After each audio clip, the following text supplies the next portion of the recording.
Before we begin, I want to ask you to subscribe to my channel for more real stories of love, betrayal, and heartbreak, and share your thoughts in the comments below.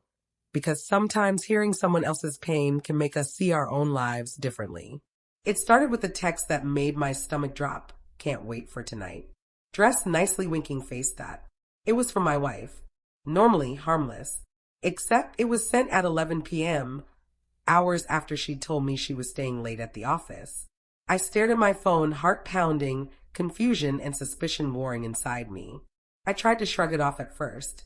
Maybe it was a colleague joking. Maybe I was overthinking. But over the past few weeks, there had been signs, subtle, almost invisible at first. Her phone buzzing constantly, quick smiles at texts she hid when I came near, sudden late-night meetings she couldn't explain. I questioned myself endlessly. Am I imagining things? Am I being paranoid? The night of the party, I tried to focus on the event itself, a company celebration, bright lights, music, people laughing. She was beside me, radiant in a black dress, laughing at someone's joke. But my eyes kept flicking toward her phone, the little glow of the screen lighting up her face in moments she thought I wasn't looking. Then it happened. I was chatting with a friend near the drinks table when I noticed him, Mark, her lover. I hadn't realized until that moment that I actually knew him, a co-worker she had mentioned casually before. But now he was standing too close, laughing at something she said, his hand brushing against hers, and then he turned to me. The words hit me like a slap. Wow. You actually still stand by her? Brave or pathetic? Laughter erupted around us.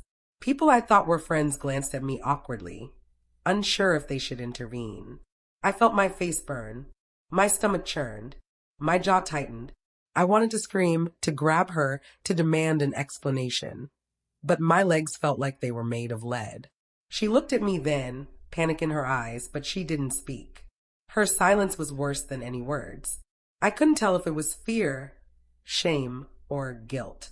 I left the party that night without a word. The drive home was a blur, rain streaking the windshield, the car's interior dim, and heavy with my thoughts. My mind replayed the scene endlessly. His mocking grin, her frozen expression, my own humiliation. Over the next days, I pieced things together. Messages she had accidentally left open on her laptop, texts from him full of flirtation, secret calls at odd hours. Every memory I had of her, the tender kisses, the quiet nights, the promises whispered in the dark, began to feel tainted, like lies I had been swallowing unknowingly. I confronted her finally, in the quiet of our living room. My voice shook, but I tried to keep it steady. Why? How long? She looked down, voice barely above a whisper. I didn't plan for it to happen. I was lonely, and he made me feel wanted again. I wanted to hate her. I wanted to scream, cry, make her feel the weight of my heartbreak. But as I looked into her eyes, I also saw fear, guilt, regret. She wasn't just a villain in this story. She was a flawed, scared human who had made devastating choices. The turning point came when she begged me, tears streaking her cheeks. Please, I don't want to lose you. I can't live without you. My chest tightened. Part of me still loved her, still remembered every shared laugh, every night we spent together.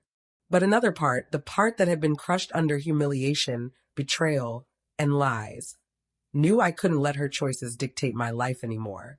I stayed silent. I didn't reach out. I didn't forgive her that night. Instead, I walked away, not in rage, not in hatred, but in quiet resolve. My love for her had been real, but love without respect, without trust, was a hollow thing. The days turned into weeks. She sent messages, apologies, explanations. I read a few, then stopped. I couldn't let her words pull me back into pain I had already endured. I focused on myself, on healing, on rebuilding, on learning to trust myself again. It wasn't easy. Sometimes the memories would sting. I'd remember her laughter, the warmth of her hand in mine, the nights we spent planning a future that now felt like a lie. But over time, those memories became lessons rather than wounds.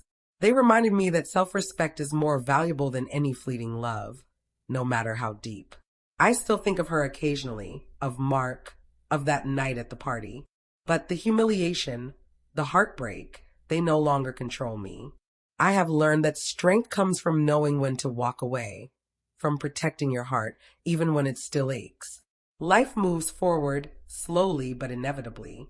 Trust can be rebuilt, but only on new foundations, not broken ones. I have learned that empathy doesn't require submission, and forgiveness doesn't demand reconciliation. Sometimes, the hardest act of love is choosing yourself over someone you still love.